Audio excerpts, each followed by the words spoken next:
Салам достор, биздин каналга жазылыңыздар. Башкалар көрсөтпөгөндү биз көрсөтөбүз. Аксакал абдан өтүнүп атат.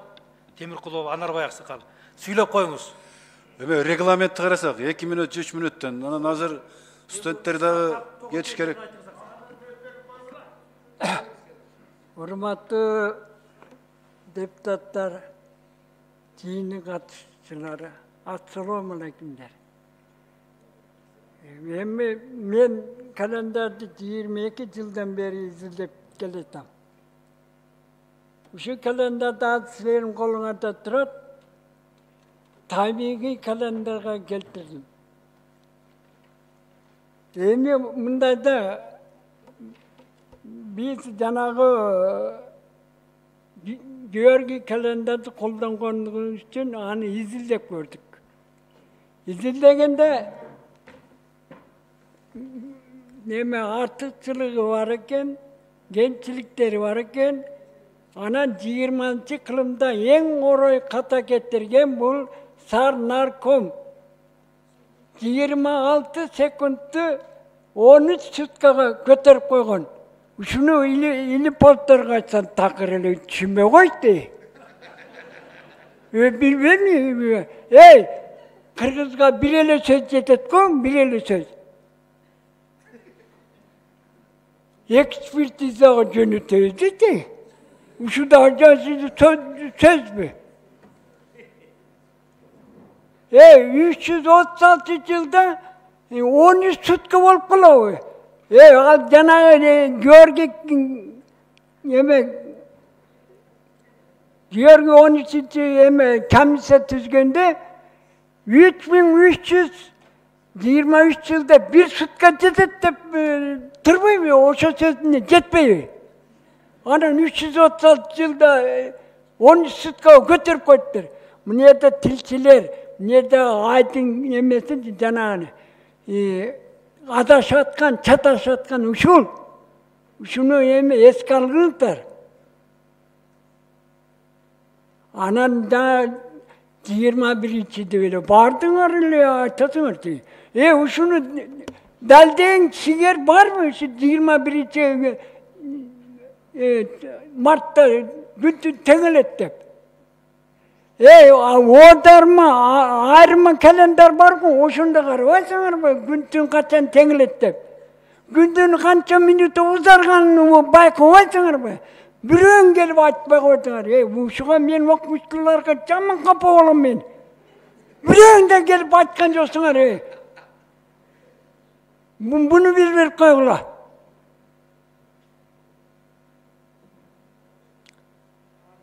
Ким аке? Силерде телескоп бар экен, эме бар экен, убакытты менен анда ченебейсиңер. Анан жанагы айды жылдырып коюп атасыңар, 3 айбы ошондо.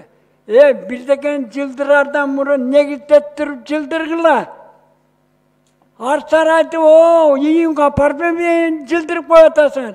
Жалган Куранды июнга апарып эмет атасыңар. Мен 22 жылдан бери изилдеп, тилип тешилип, бардык жерге арыптанып жүрүп, эчтеке кыла албайм. Мына рахмат силерге. Ушинтип уюштуруп кичине муз ордунан жылды. Бардыгы чарчайып, керек болсо жанагы аптасын биринчи турган жекшембини 7-чи кылып койдуңар. Акыркы айды жалган Куран деп 1-чи кылып койдуңар. Ошол жакшыбы?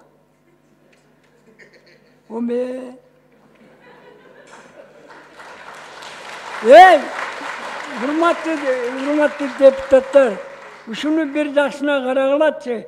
Буят 28 жылдан бери ай календар эмес, күн календар эмес. Ошону ажырата алышпайт. Мейлі, күн календарды қолданып атасыңар. Күн календарын аты қаяқта? Жоқ қо? Мусырға ырғыт өрсіңер. Урнаға, қырғызша, маданатты айтайыншы. Ай календарды күн календарга коюп койсоңор, анда эмне үчүн 30-29 күндөн жаңырбайт? Эмне үчүн ар сарай колдонулбайт? Ошону айтпайсыңар, ия. Кана? Ошо үчүн ажыратыш керек. Ошо жанагы календар чыгарып аткан кишилер Георгий календардан чыга албай атат. Анар аксакал эмес, жыйынтаңыз ойгузду. Ошолорду ажыратып эме күн календар деген кайсы, ай календар кандай, жылдыз зодиак календар кандай, үйркөр календар кандай дегенди так ажыраттырып анан кийин айтып жүргүлөчү. Кыргыз деген төртөөнү бириктирип айткан. Бүгүн болсо ай календарды айта албай жүрөбүз. Бүгүн кайсы күн десең билишпейт. 4-күн десең дегенди да билбейт. Четверг дейт. Маанисине которган 5 деген сөз. Көрдүңөрбү? Бардык алешендер көп. Ал эмес саатта туура эмес, 1 саат арка жылдырыш керек. Чак түш деген сөздү мен телевидениеге айтсам, программамыз ушундай болсо эмне кылайын деп атат. Чак түш деген сөз көлөккө оң жакта эмес, сол жакта эмес болуп атат. Азыр карасаңар, саат 12-де чак түш 11-ди көрсөтүп турат. 1 саат арка жылдырыш керек. Бардығын иретті тартипке келтірдім, мына календарды қарағыла. Еметкіле, көрі албасты қылбағыла. Тарықты, атақ нанды бардығын кыргыз елме беремен. Маған керегі жоқ. Мен жашарым, жашап биттім. Боттырмы, рахмат көңіл бұрғаныңыздар үшін. Бірақ, ЮНЕСКО қаттатар дейді. ЮНЕСКО каттатаардан мурун туура колдонолу Кыргызстанда. Ушуларды иреттеп келтирип туруп анан ЮНЕСКО апарып, мынекей бизде мындай бар, мындай тактык бар деп туруп көрсөтсөк жакшы болот эле. Ушуну тездеткиле, мамлекеттикпи, өкмөттүкпи комиссия түзүп текшергиле. Мен мына ката мындай экен, муну оңдош керек деген жокмун. Таптайыр. Чайнап берген. Тиши чыккан балага чайнап берген аш болбойт дейт. Көрдүңөр, мен чайнап тишимде эле калган жок.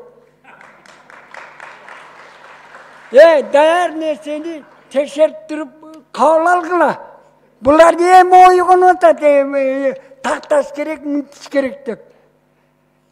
Көрдүңүздөрбү? Даяр нерсени эметкиле, ал кабыл алгыла. Туғандар, Кыргыз елім тарихта қалсын, Болттырбы? Шуны сілер тура четін шығарсаңар, тарихта қаласыңар. Указ шығарғызсаңар, тарихта қалауыз. Дүйнөлік тарихта қалауыз. Шуны ойлоңғыла, тездеткіле, туғандар. Қағылайын елім, шындай қылғылатшы, тездеткілетші. Менен сөзүм ушул. Рахмат сизге. Эми урматтуу конференциянын катышуучулары, жогоруда белгилегендей Маданият жана маалымат туризм министрлигинин сунуштамасын эске алалы. Мындан тышкары Мелис Мураталиевдин дагы сунуштамасы түздү.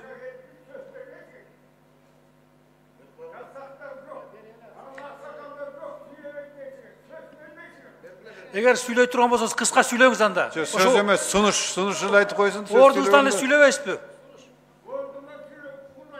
Угулат. Дубара болбой.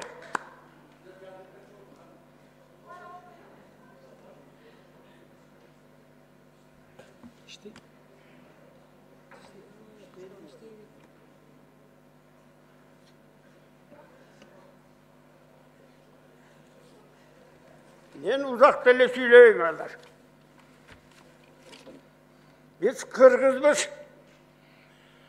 Sıymıktanımız. Kıtay'dan Kırgını başı üstten ötken. Orus'tan Opurtalı baştan ötken. Arap'tan Capırığı baştan ötken. Bırak Kırgız bolup keletağız. Келатқан менен ушу күнгө чейин бардыгына баш эгиз. Атканын аткарып келебиз. Бул эчиликте болуш керек. Бирок канчалык ошолор менен өнүгөлү билимдүү бололу, кыргыз деген сөз кайдан чыкканын кемчилеп таппайбыз. Менин регистрациямда 49 ат бар. 49 тең жанагы үчөөнүн тили эмнеге келсе ошого айтып, анан бирөөлөр айтыптыр, 40 кыз төлөп койгон атасы бир саржит болчу деп. Ошону моюнга алып жүрүп атабыз. Мына биздин билимибиз буга келди. Эми ошентип жүрөлү десек, мына көчмөндөр дүйнөсүн көрүп атасыңар. 100 мамлекеттер келип көрүп кызыгып атат, жерге батпай кетти. Кече 1000ге жакын киши барып, Арабстанга барып, арабтарга көрсөтүп, укмуштумадын көрсөттү. Баягы сордулардын жетилгенин көрдү. Буга өзүбүз анча көңүл бөлбөйбүз. Эми мына азыр календарды айтып атпайлыбы? Биздин эң улуу күнүбүз бар. Кытайдын кыргынынан кийин жаралгандагы энелердин койгон аты бар. Буларды энесейге өрдөтүп айдап жиберели, кош бойлуу келин кыздарды төлөгөн балдарын алып урук кылабыз, тоолук балбандарды айдап жибергенде биринчи төлөгөн балага энелер улуусун, эң улуусу болду балдардын деп улусту ат койду. Ошол улус 17 жашка чыкканда балдардын бейбаштыгы көбөйгөндө башкара турган бий шайлайды деп ошол энелер баягы улусту шайлай турган күндү тандады. Мына кыргыздын энелеринин акылы. Шайлай турган күнү күн менен түн теңелген. Ай менен күн теңеле турган калыс күнү элге калыс болсун үчүн ушул улусту ошол күнү шайлайбыз деп улустун күнүндө улусту бир шайлады. Бул 21 март болчу. Ошондо каерде билим бар эле. 21 мартты энелер улустун улуу күнү өдү. Муну майрамында беле келе атканбыз. Мен кичине мынасы 90га келип калдым. Кичинекей кезимде билем. Кышты элестетип, тонду тетири кийип, тебетеди тетири кийип алып, анан жанында жалаң көйнөк кийген кыздарды жанынан жүгүртүп, бийлетип, улустун күнүндө абдан чоң майрам болчу. Жалгыз эле майрамыбыз болчу. Ал майрам октябрь революциясынын майрамы жок өлкөдө турган майрам эмес. Кыргыздын жаралгандагы, Кыргыздын биринчи бийи, Кыргыздын энелеринин ошондогу акыл эси менен тандап койгон майрамын биз азыр майрамдабайбыз. Муну аксакалдар айтып коюшкан милдеттүүбүзбү? Милдеттүүбүз. Мына биздин негизги майрамыбыз. Башкага кереги жок болгон кыргыздын өсөйүлө. Ар бир кыргыз сыймыктанып туруп майрамда бири-бирин куттуктаган күнү 21 март болуп келген. Кийинки мезгилде жок болду. Октябрь революциясы деп турган май, мына азыр башка сел кетип баратат. Мына ушуну айтайын деп ойлогом. Эми айта турган сөздөр барга бирок дагы бир оюмда келген эмени айтпай кое албай турам. Мына маданият деп атабыз. Кыргыздын маданияты. Кыргыздын маданияты кыздардын чачында болчу. Тиседен ылдый түшүп турган калтардай кара чачтан ажыраттык. Шарт этип кыркы быркыт берди. Мен ыйладым буга. Менин ыйлаганым эмче эле. Кыргыздын татынага болгон саймалуу көйнөктөрү тисесин жаап, шыйрагына жетип турчу эле. Алып кетти. Bir oңбогон bir жыртык шымды кийип алды. Карасаң, өзүңдүн кызың жакшы көргүң келет. Түспөнүн карасаң башка. Анан балдар жыргап кетти. 20га чыкпай эле 16-17-синде сакалын коюп сасып турбады. Мына ушуларга көңүл бөлбөйдү. Эскисин го эскиден калыптыр. Мен берге айтса болбойт. Аксакалдыга айта турган мына мен трибуна таппаймын, айта тұрған сөздер болмайды. Анан айтылып жүрмейді, ақсақалдар сөйлейді, ақсақалдар айтпайды. Ақсақалдарды бұрынғы президенттер шақырып, бір жылда бір екеуі сөйлесші. Біз 100 кісілер келіп аларсағар сөйлесшілік. 12-ші жылдан бері жоқ.